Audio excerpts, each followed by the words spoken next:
In 1.5, Stardew Valley introduced the Forge, and the Forge can improve just about everything, aside from my joke of a YouTube channel. The Forge actually has so many things that you can do with it that it can be almost a little bit overwhelming. So today we are going to go over every single thing you can and cannot do with the Forge. So the first thing you can do with the Forge is weapon forging, and this is when you take any of the melee weapons. We have a dagger, a hammer, and a regular sword here, and you enchant it with a gem. Each one of these gems actually puts a different property onto your weapon, and I'm going to put up a picture so you can see what they all are, but in this video I'm not going to go in detail about every property enchantment you can use. I'll do that in a separate video because there are so many options. So to enchant a weapon with a gem, all you have to do is put the weapon in the leftmost slot, and then put the gem that you would like to use in the right slot, and then as long as you have the correct amount of cinder shards, you will be able to enchant your weapon.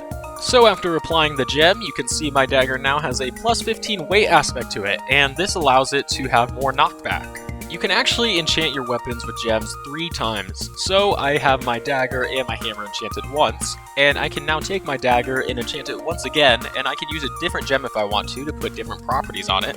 So now it has been enchanted twice, and it now has plus 4 speed along with the plus 15 weight. You are able to use the same type of gem multiple times, I just put on different types to show that it's possible.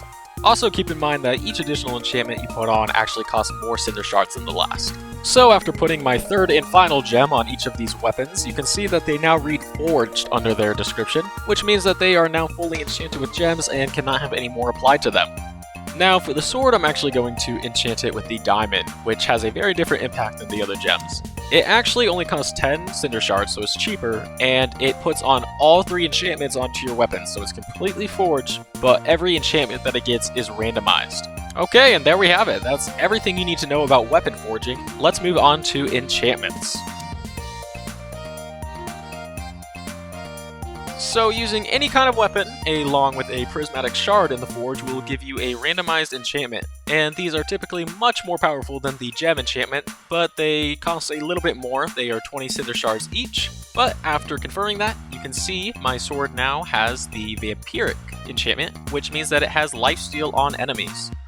These enchantments are not at all exclusive to weapons actually. You can enchant an axe, a rod, a hoe, a pickaxe, or your watering can. It just takes prismatic shards and cinder shards. Again, there's too many enchantments here to go over in one video. I will make a separate video going over all of them, but for now you can see that we get the swift enchantment on our iridium axe.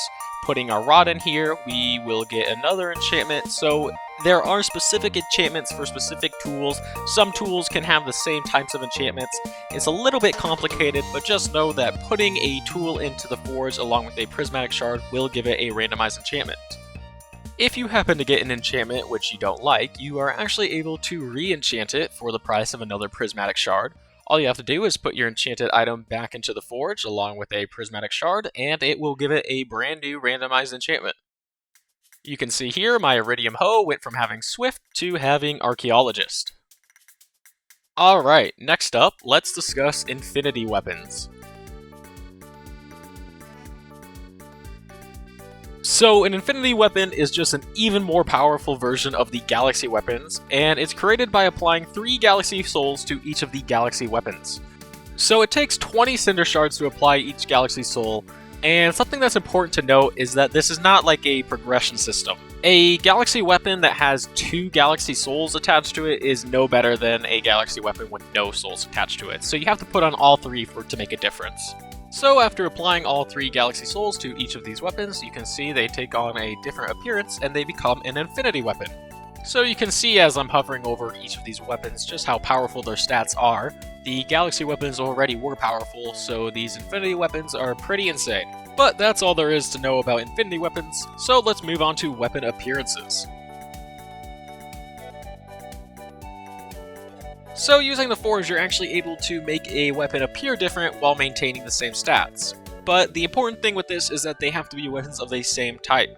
So here I'm trying to combine a Infinity Blade along with the Affinity Gavel, and it does not work because they are different types. However, let's say you want to make your Infinity Blade look like the Dark Sword. All you have to do is put the Infinity Blade in the leftmost spot of the forge, and then the rightmost spot will be whatever cosmetic look you want to give your weapon, and by forging these together, you will get a Dark Sword with the exact same stats as your Infinity Blade, but with the appearance of the Dark Sword. And that's pretty much all you need to know about the weapon appearance aspect of the forge. You're just able to make your weapons look however you want them to, so it's pretty cool. Now let's talk about combining rings. So combining rings in the forge basically allows you to have just one ring with the effects of two separate rings. So I can take my amethyst ring here, and I can combine it with my aquamarine ring, and it becomes one singular ring that has the effects of both of those rings. And I'm going to combine a crabshell ring with an emerald ring, just to show that you can combine just about anything. But the important thing to note is you cannot combine combined rings. So once you have two rings together, that's it.